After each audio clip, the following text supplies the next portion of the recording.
risalah atau materi saya sampaikan itu kan sudah peran pemuda atau generasi dalam mengisi kemerdekaan, bukan mengisi hari.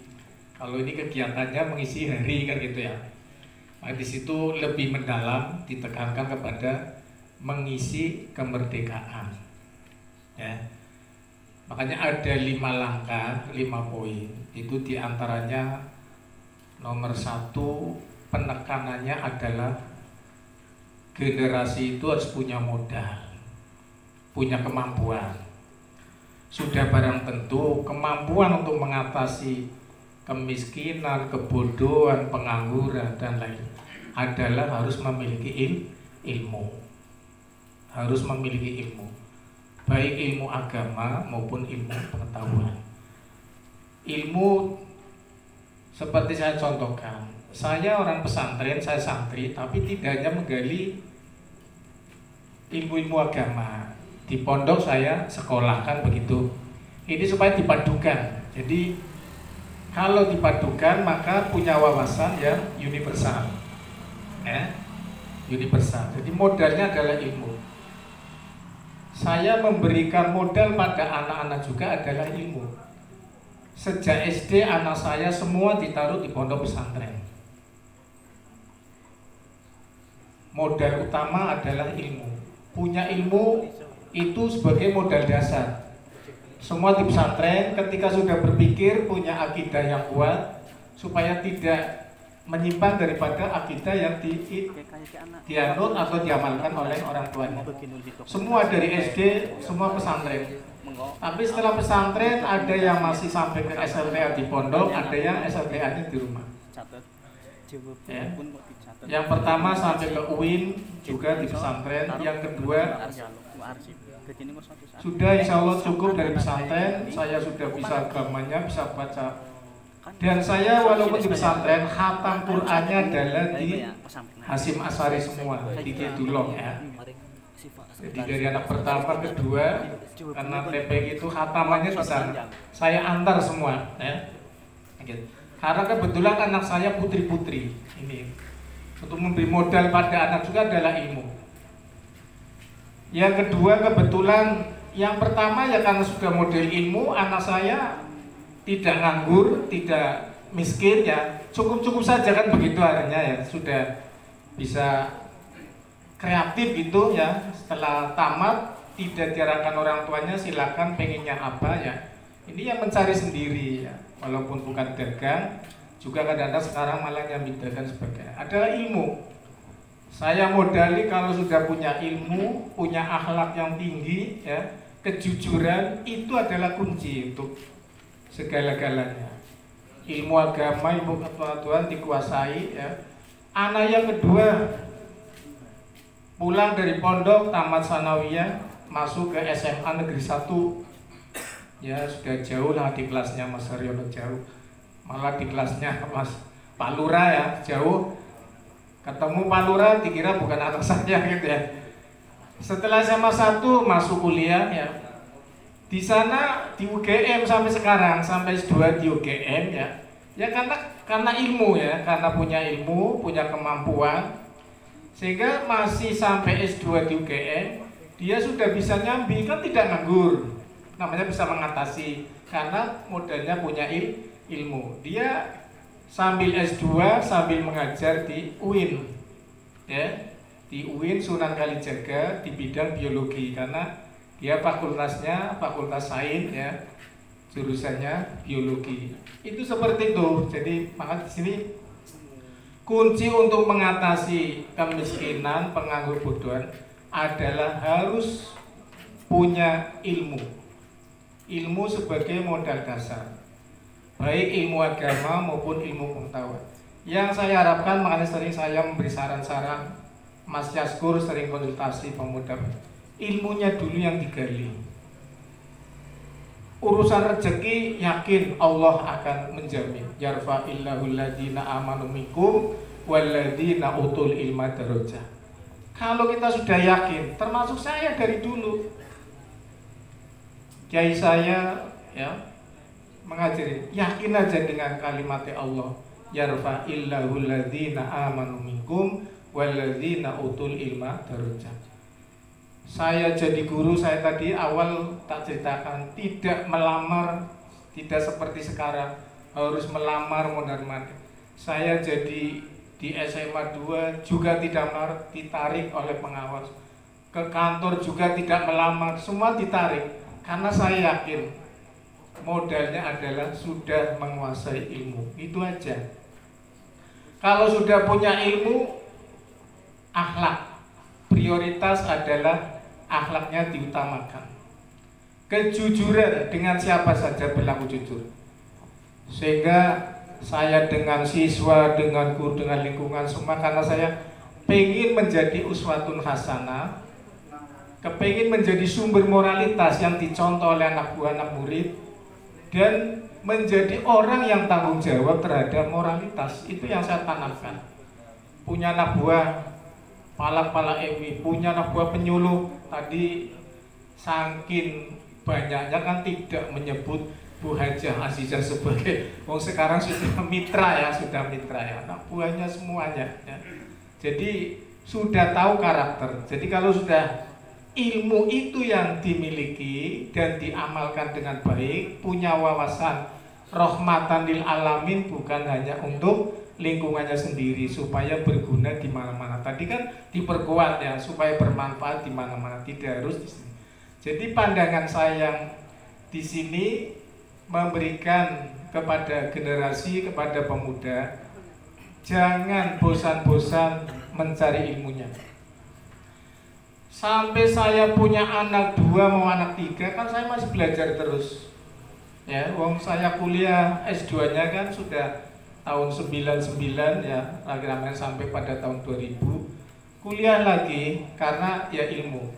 Yakin.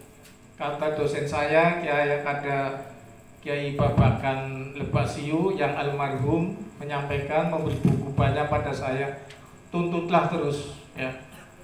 Jadi kalau bahasa hadisnya utlubul ilma minal mahdi ilal lahdi, yaitu konsepnya ya, konsepnya jangan bosan-bosan mencari ilmu. Apalagi sebagai orang muslim, katakanlah wajib fardu ain ya. Tolabul ilmi faridotun ala kulli muslimin wa muslimatin. Sampai dikejar harus utlubul ilma ya, walau bisin, karena yaitu, jadi kalau bisin maknanya banyak, karena di sana sumber ilmu ekonomi, ilmu ekosistem apa saja ya, itu ya ilmu. Makanya ilmu agama dan ilmu pengetahuan terus dipadukan sebagai modal utama untuk bisa mengatasi yang seperti ini.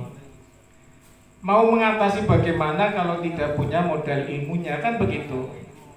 Iya Mas Adit ya, harus misalnya mau mengatasi ekosistem, saya ngertinya ilmu agama, ilmu pengetahuan ekosistem, nggak punya ekosistem. Mungkin kalau anak saya karena biologi misalnya kan ya, sedikit-sedikit mampu mengatasi tentang ekosistem, kan begitu. Ini misalnya kolaborasi. Ini sering ketemu Pak Lurah juga mau nyusul, mau S2-nya di UGM ini. Amin ya, mudah-mudahan. Jadi itu, makanya kadang-kadang baru apa sih diinginkan terus bojo kerja kan ya. Ini kan pikiran-pikiran yang sempit.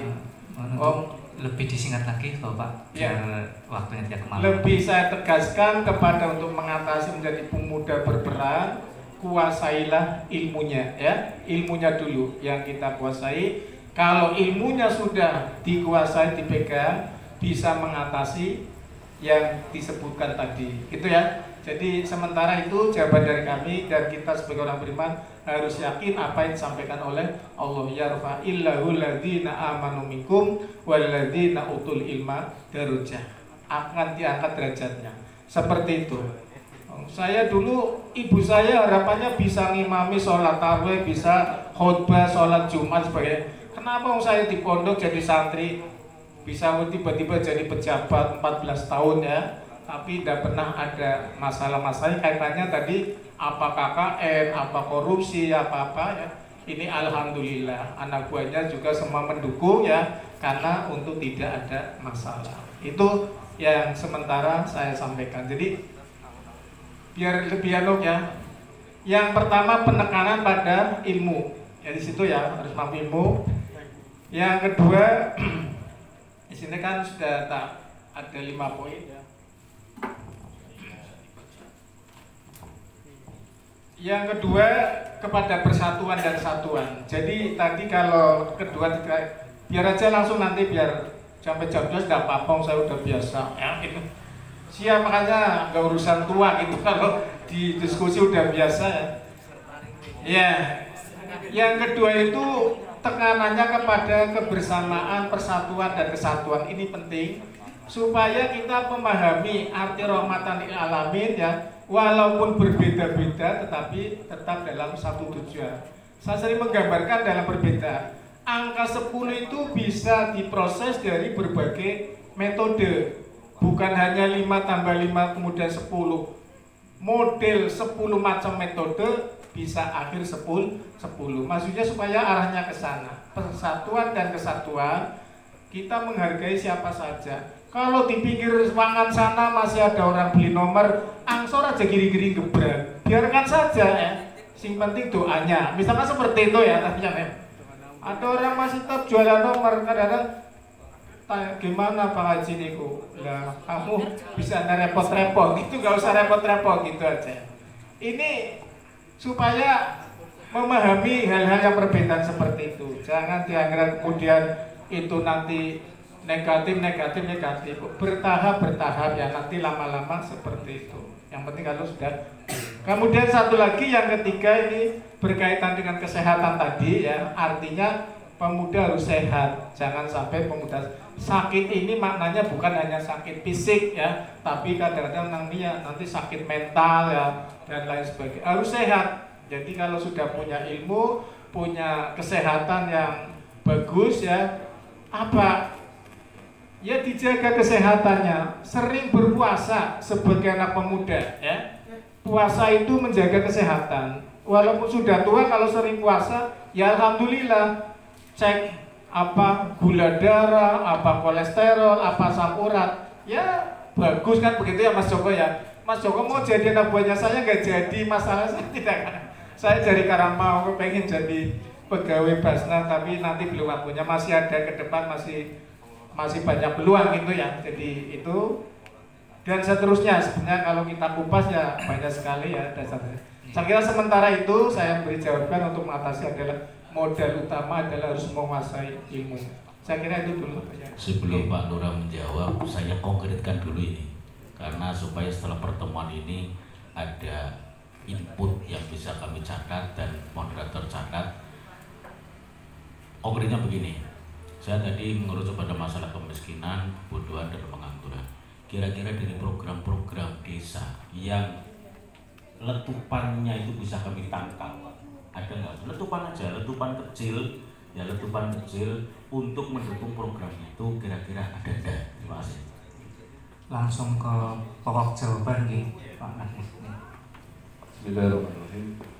Pertanyaan yang sangat menarik dan menusuk. Jadi yang menusuk dan luar biasa. Jadi begini, reformasi ekonomi yang paling cepat adalah pendidikan, sehingga meninggalkan kebodohan dengan mencerdaskan secara tidak langsung akan mereformasi ekonomi si keluarga itu. Kemiskinan hilang. Saya teliti teman-teman SMP, teman SMA yang tadinya orang miskin tapi sekolah pandai, cerdas, dia menjadi pejabat, dia punya kedudukan di eselon, otomatis dengan sendirinya dia menjadi kaya, hilang kemiskinan. Itu sudah terbukti di desa Karangmau pun, di desa kita pun seperti itu. Pak Haji Nurotip, Pak siapapun semua ada seperti itu. Tapi prosentasinya itu sedikit. Satu SD, satu Karangmangu yang sukses, yang cerdas paling 3 besar. Itulah salah dalam pendidikan kita yang sudah dirubah oleh seorang anak muda yang luar biasa yang sekarang menjadi menteri itu tidak akan ada namanya 3 besar, 4 besar, 10 besar, karena secara langsung dia akan mendoktrin yang 3 besar itulah pasti yang akan sukses. Itu yang akan dirubah oleh menteri kita yang anak muda. Makanya jangan takut bermimpi, berbuat, berkarya, biar nanti hasil menyusul. Jadi ekonomi, reformasi ekonomi yang paling cepat, paling ampuh memang pendidikan. Hilanglah kemiskinan, hilang kebodohan, tapi prosentasinya sedikit. Lebih dahsyat lagi kalau dikembangkan dengan usaha. Saya meneliti di Pedoman Kalipinang 8 bulan. Kenapa orang Kalipinang mampu-mampu, kaya-kaya? Karena apa? Mereka berusaha. Mereka tidak malas, tidak ada pengangguran di sana. Semua bekerja, dagang tahu, dagang apa, saling berlomba. Yang pendidikan tidak ada 1%, 0, berapa persen. Tapi akhirnya rata, alhamdulillah maju kaya semua. Hampir lumayan ekonominya itu. Bagus itu untuk suatu proyek penelitian. Jadi kita akan coba terapkan di Desa Karangmangu secara keseluruhan. Kalau dalam hal pendidikan sudah banyak kita yang lulus, sudah banyak yang pintar menjadi notaris, menjadi kepala Al-Azhar, menjadi banyaklah perwira polisi. Alhamdulillah juga ada yang menjadi akabri. Itu luar biasa Karangmangu dalam pendidikan. Sarjana sudah nggak kurang. Tapi yang perlu kita kembangkan adalah itu ekonomi, usaha, atau istilahnya banyakinlah suatu usaha di desa. Alhamdulillah Ustadz Mib sudah memulainya dengan jahit, ya, konveksi. Saya sudah mencatat nang Karangmangu ada 150 orang yang menjahit, tapi masih setor ting tembok. Itu suatu pangsa besar sebenarnya. Saya sedang belajar di mana bisa ketemu dengan orang yang bisa ekspor atau apa. Itu Desa Karangmangu bisa gawe konveksi, tinggal gawe gedung itu. Asal anak pembuangannya, sing angin kan gawe pembuangan. Karena apa? Kita bisa cut. Karangmangu sing jahit, ora usah setor ning tembok, ora usah setor ning apa?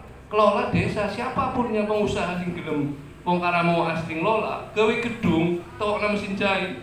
Selesai, tapi harus ada marketingnya, terobosan keluarnya itu. Yang susah kan seperti itu.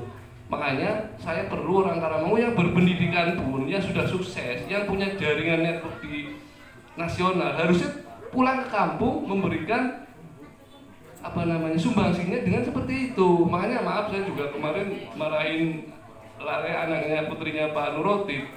Saya baru tahu sampai itu S2 orang Kalipinang, ternyata anaknya Pak Haji. Saya komenin juga, walaupun akhirnya saya minta maaf. Karena apa? Dia tidak pernah menunjukkan dirinya itu eksistensinya seorang S2 UGM, nggak pernah di desa, nggak pernah memberikan kontribusi ke desa. Nyong mahasiswa, ayo gimana danong kumpul, maaf dari saya sindir langsung nih ya. Saya orangnya belak-belakan, saya nggak terdengar-dengarin. Ketika saya memotivasi orang itu langsung, silakan nanti marah atau apa, tapi kan nanti pulang, oh iya Pak Lurah positif ya. Bahkan yang sudah sukses orang Karangmangu dimanapun saya selalu mengkritik. Sampai apa yang bisa kontribusi ke Karangmangu? Minimal ngenjok, minimal arahan lah indah desa anak-anak muda ini bisa berkreasi. Kemarin alhamdulillah teman SMP saya manajer BSI akan memberikan pelatihan tentang website, pelatihan tentang administrasi keuangan. Nanti dikumpulkan anak-anak muda, anak putus sekolah, mahasiswa semua diberikan pelatihan gratis insya Allah. Jadi nanti desa fokus dengan seperti itu, usaha, tahu bagaimana ada turunannya, jagur tahu dok caranya bagaimana. Nanti insya Allah kita kumpul lagi, musdes lagi. Makanya saya perlu kemarin dulu kan sore pas musdes. Nanti diundang lagi, saya lupa kemarin. Dan Karang Taruna juga lemah sekali. Anak wakil Karang Taruna orang ada Mas Joko. Ada. Pemuda harus sinergis. Karang Taruna, Ansor. Saya juga sudah mulai meninventarisir lahan-lahan sing kosong. Ana lahan kosong. Ning jadikan ujungnya nih kosong bisa di tanaman pohon-pohon sing ora karuan bisa dibabat, bisa dimanfaatkan. Silakan kalau Ansor memanfaatkan, nanti kita bikin untuk lebih dikerucutkan itu kan seperti itu kan. Ditanamin apa?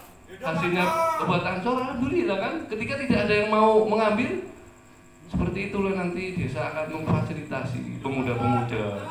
Insya Allah yang pemuda ini benar-benar desa akan selalu welcome lah, seperti itu. Kemudian seperti itulah nanti insya Allah, karena dana desa yang sekarang pun pemberdayaan Pak Sarip sudah mengendika, jadi memang nantinya itu pemberdayaan dibanyakin. Iya, pemberdayaan itu harus dibanyakin. Sayangnya infrastruktur di desa Karangmangu memang geografisnya ambil dalane dalam kabupaten selesai. Dengan kekuatan teman-teman saya di Dewan mau membantu semua dari PKB, dari P3, PDI.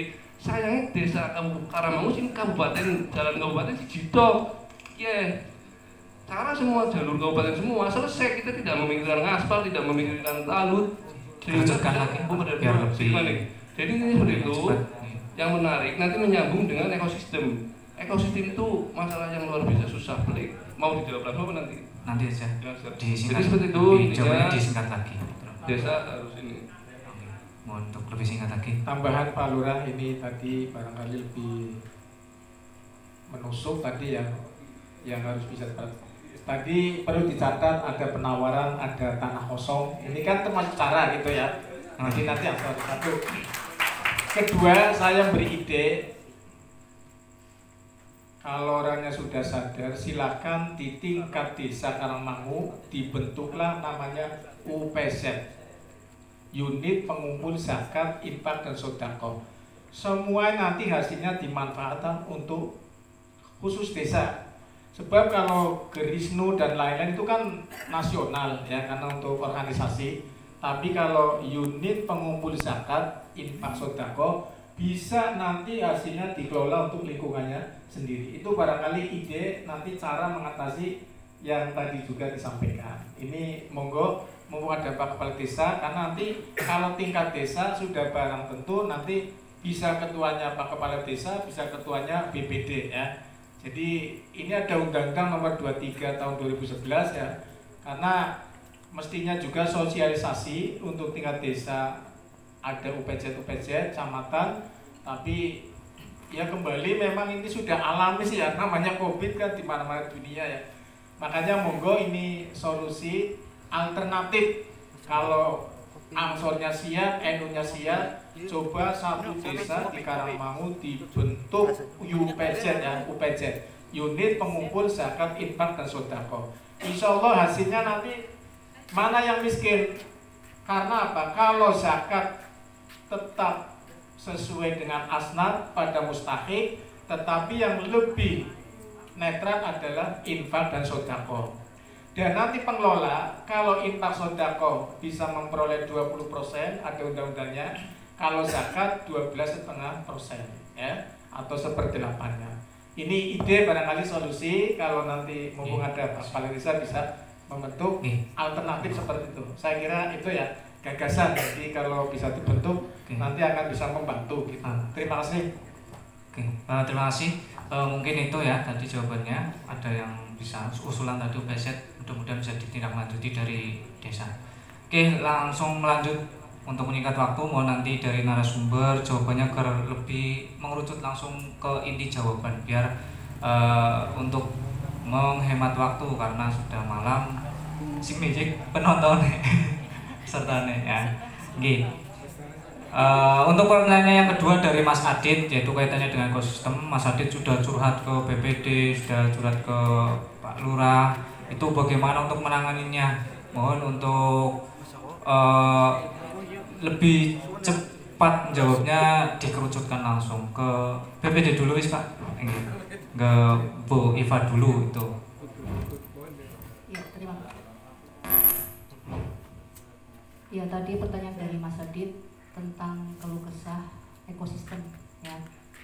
Kalau bicara tentang keluh kesah yang ada di rumah yang dekat aliran sungai, memang bukan cuma Mas Adit saja. Sepanjang sungai dari Mulai Satikapil sampai Duku Ampri, satu aliran ya kan. Yang kita lihat dari saya kecil dulu, saya sering mandi di itu ya, saya kan pernah ikut di Jemilan di Tugu Kemanggungan, di situ sering mandi di sungai ya, memang masih bening. Tapi berganti tahun sekarang itu sungainya sudah banyak tercemar. Ya, tindakannya kita perlu bangun kesadaran masyarakat, Mas Adit. Kalau cuma misalnya mengandalkan dari desa, kemarin sudah dilakukan normalisasi sungai, ya, menggunakan alat berat, ya, Pak Lurah, Pak Carik. Iya.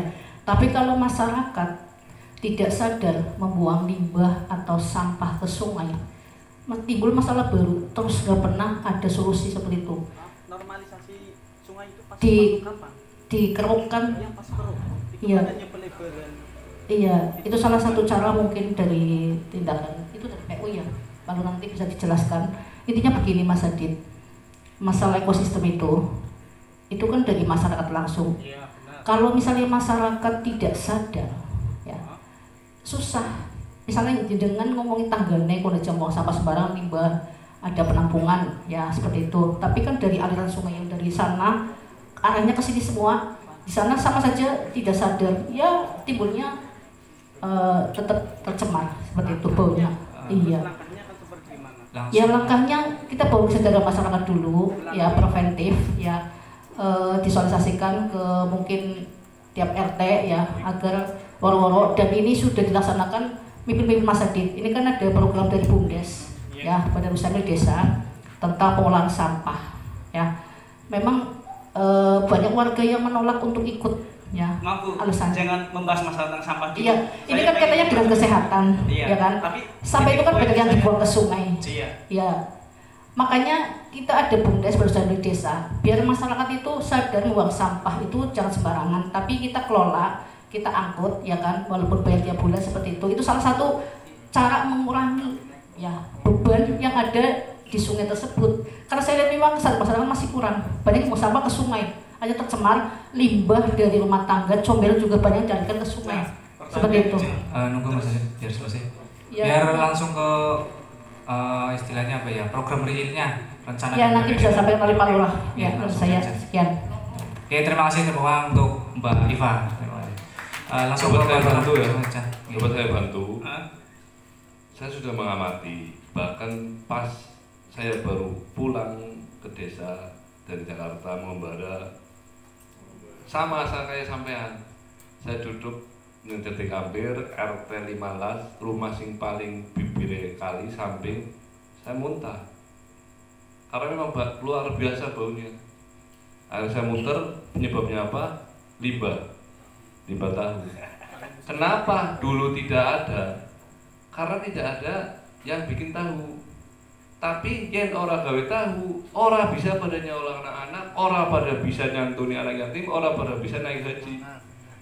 Dulu pernah katanya ada alatnya, ada saya lihat alatnya gede banget, bantuan dari Korea, daur ulang ning Jati Gambir masih ada, di Senen pun masih ada. Sing nganggo engkali bilang masih ada. Yang pengolahan limbah daur ulang dari Korea katanya, bahkan katanya orang Koreanya pun kesini. Tahu bener Mas, tahun berapa itu? Tahun berapa Cari? Jangan pun jadi pamong dan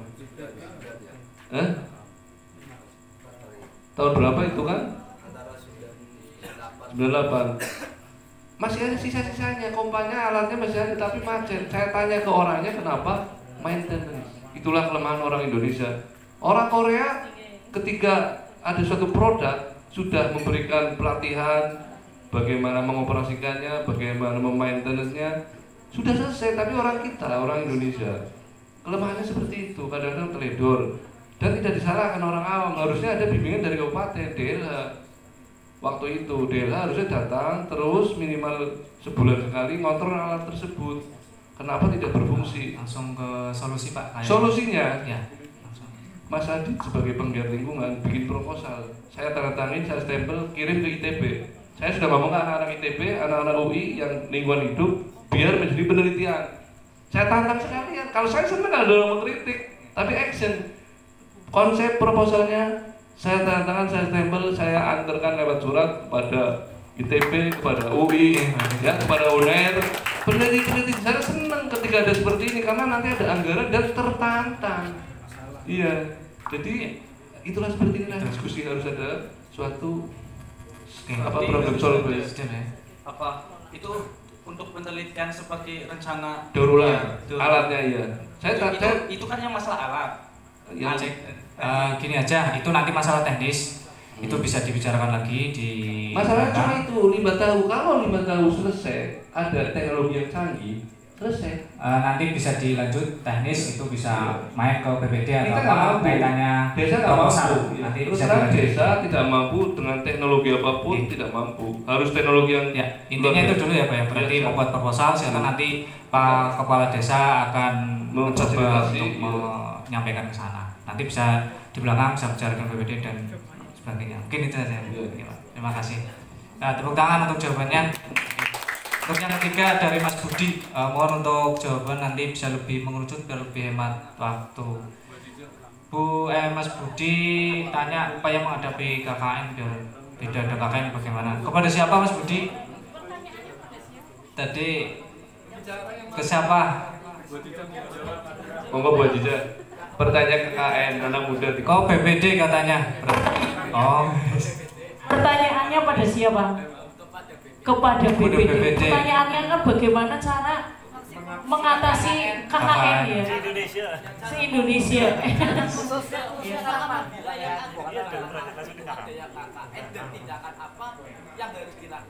oke, monggo Mbak Eva langsung singkat saja. Iya, mintanya pada BPD ya, monggo BPD. 1 menit ya, jawaban 1 menit saja, langsung ke solusi saja. Karena mungkin waktu kasih ya. Ada yang mau tanya lagi katanya masalahnya. Mengatasi KKN. Ya, dan tindakan apa bila ada yang di desa Karangmangu sebagai pemuda itu apa yang harus dilakukan? Iya. Sebagai pemuda itu yang dilakukan itu harus gimana? Kalau bicara KKN berarti luas ya, korupsi kan, kolusi dan nepotisme, ya kan? Korupsi, kolusi dan nepotisme, ya. Tadi sudah dikatakan oleh beliau, Haji Nur Ratib, bahwa intinya cara mengatasi itu pertama itu pemuda itu dikasih apa ya, bekal agama, modal agama dan ilmu. Insya Allah walaupun di posisi apapun, jabatan apapun, ya seperti itu, insya Allah terhindar dari hal-hal yang seperti itu, korupsi, ya.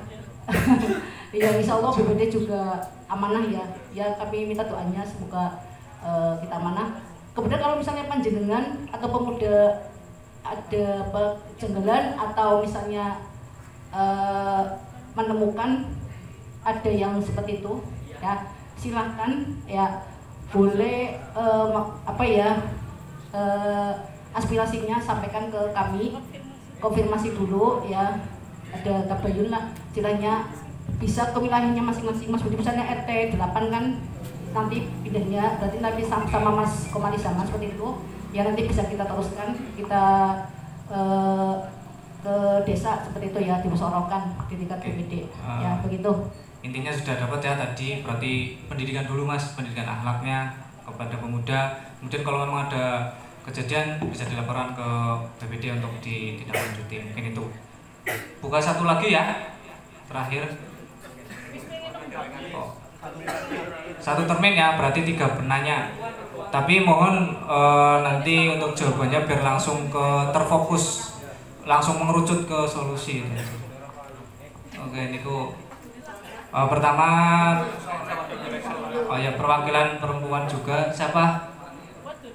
Oh ya itu ada sudah 1, 2, 3 berarti tadi perempuan 1, kemudian dari Pak Ustadz Lutful 1, ini wis dari Ansor juga. Nanti yang lain kali kayak Mas Irfan bisa diskusi lagi di belakang nggak apa-apa. Berarti untuk yang pertama mohon panitia untuk menyampaikan mic-nya ke itu yang perempuan dulu. Coba kalau bisa dibuka termin lagi gimana?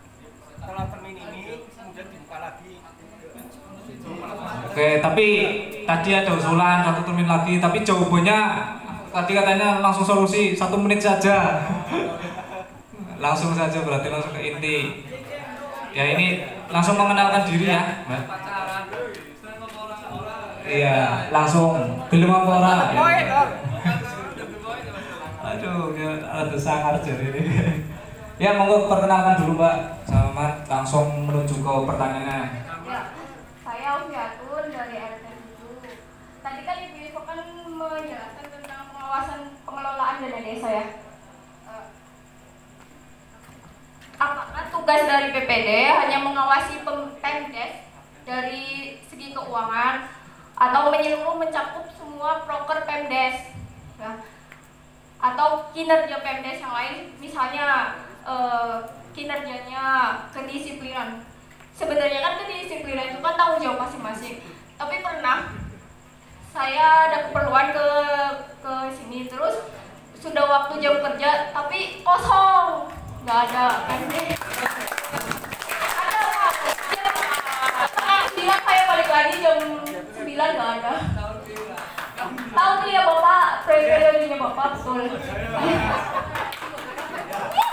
Jika ada pelanggaran, itu ada peran dari BPD, apa bagaimana tindakannya? Oke, terima kasih itu dari Pak Afia, ya sudah.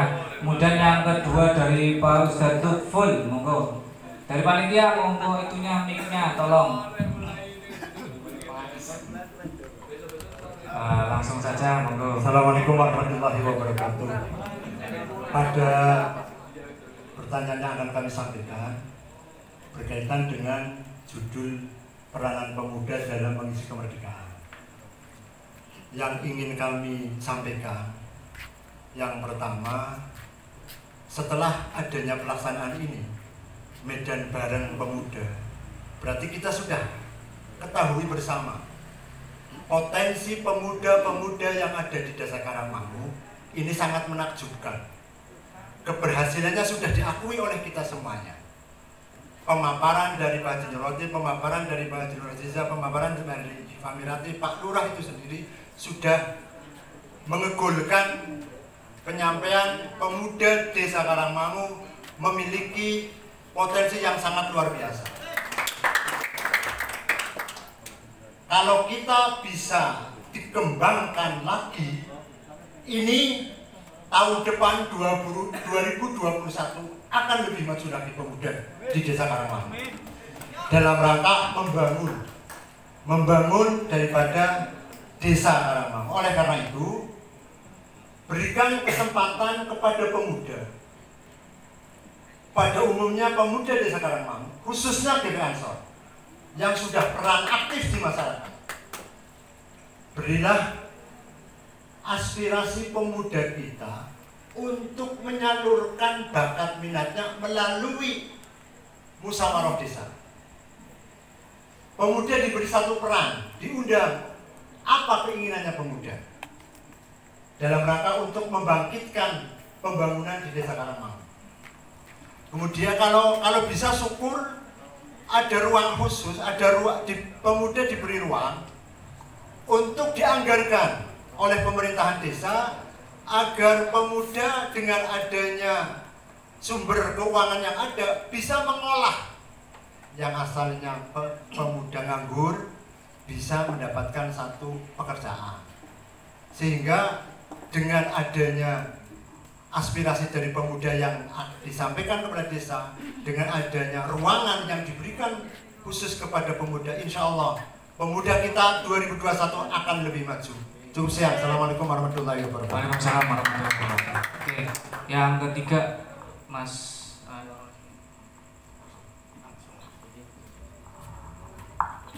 Assalamualaikum warahmatullahi wabarakatuh. Langsung saja ya. Untuk Pak Lurah mengenai tadi jawaban masalah terkait sarjana-sarjana yang belum berperan. Kemungkinan ini bukan kami yang belum berperan, tapi kami juga belum tahu dari program desa, program pemerintah desa mau dibawa kemana pemuda ini, program jangka pendek, jangka menengah, dan juga jangka panjangnya. Terima kasih. Assalamualaikum warahmatullahi wabarakatuh. Oke, terima kasih pertanyaan-pertanyaannya. Langsung saja, nanti bisa dijawab singkat, padat ya. Dari Mbak Fiatun, itu kepada BPD, mengawasinya itu sebenarnya apa? Kok dia pernah kesini jam kerja tapi kosong, tindak lanjut apa? Ya, terima kasih. Ini pertanyaan sangat bagus sekali ya, dan sangat menggelitik untuk bagi saya sendiri. Ya, untuk tupoksi BPD yang ketiga memang betul melakukan pengawasan kinerja kepala desa juga perangkat desa yang lain tanpa kecuali ya, pengawasan ya. Memang saya sendiri sering ke balai desa ya, kadang pagi-pagi jam 8:30 atau 9 belum ada pamong yang datang, tapi kadang datang terus keluar lagi pas mungkin kebetulan panjenengan juga pas kesini mungkin pamongnya sudah datang keluar lagi mungkin sebentar seperti itu. Dan saya sudah sering mendengar keluhan masyarakat seperti itu ya, dan saya juga sempat atau sudah saya lakukan menegur kepala desa juga perangkat yang lain, termasuk kinerjanya ditingkatkan lagi demi pelayanan kepada masyarakat yang lain ya.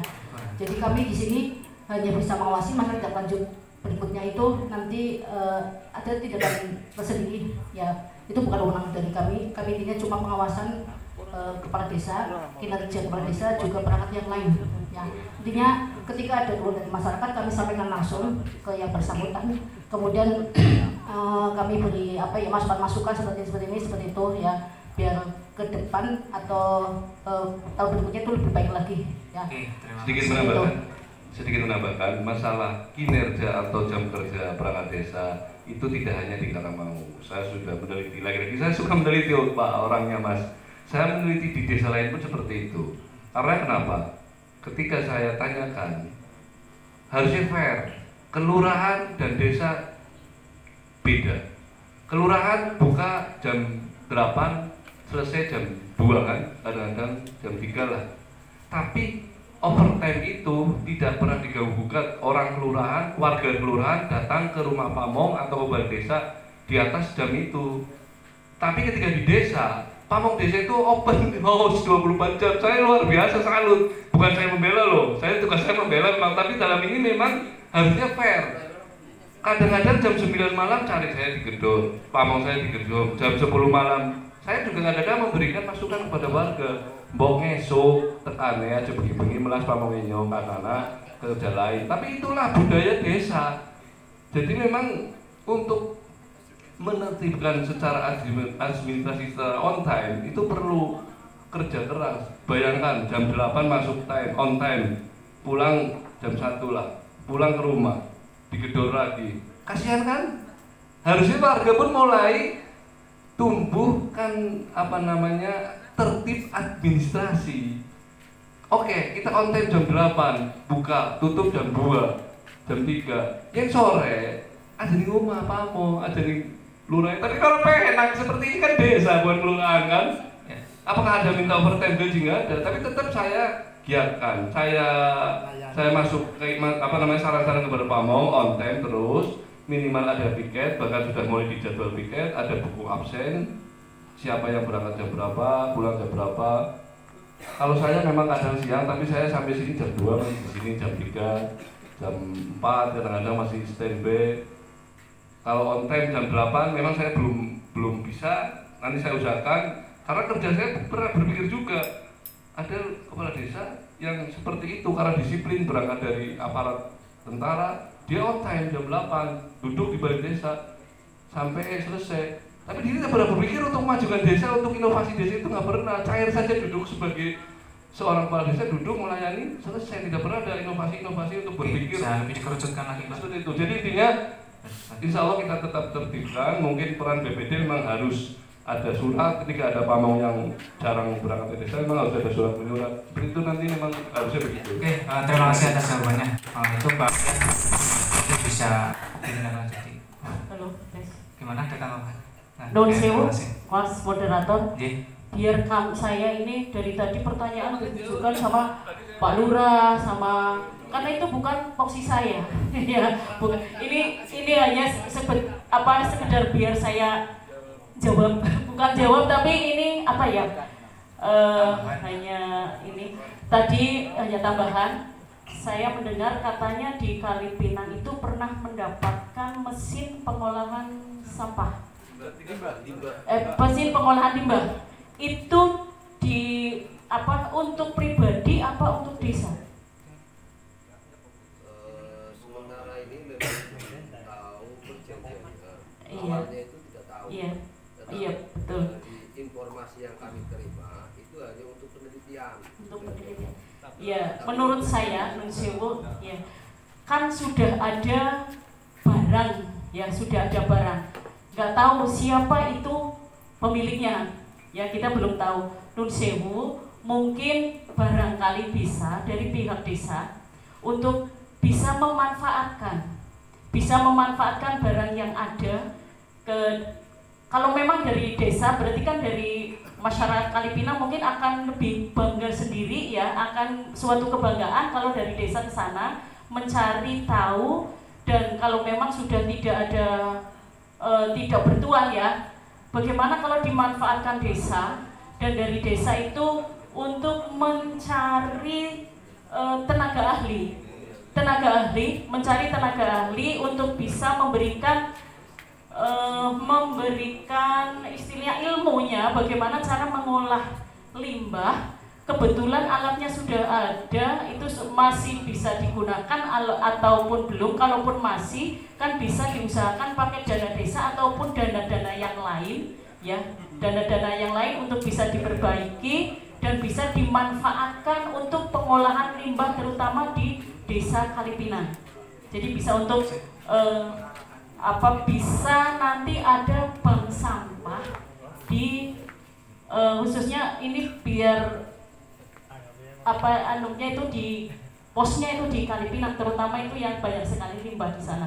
Jadi bisa digunakan, bisa dimanfaatkan untuk bisa membedakan mana yang organik, mana yang non organik seperti itu. Bank sampah intinya ya. Iya, intinya ini saya juga biar dari desa itu ada perhatian, eman ada itu, ada alat itu memang dari hibah dari mana ya kita manfaatkan.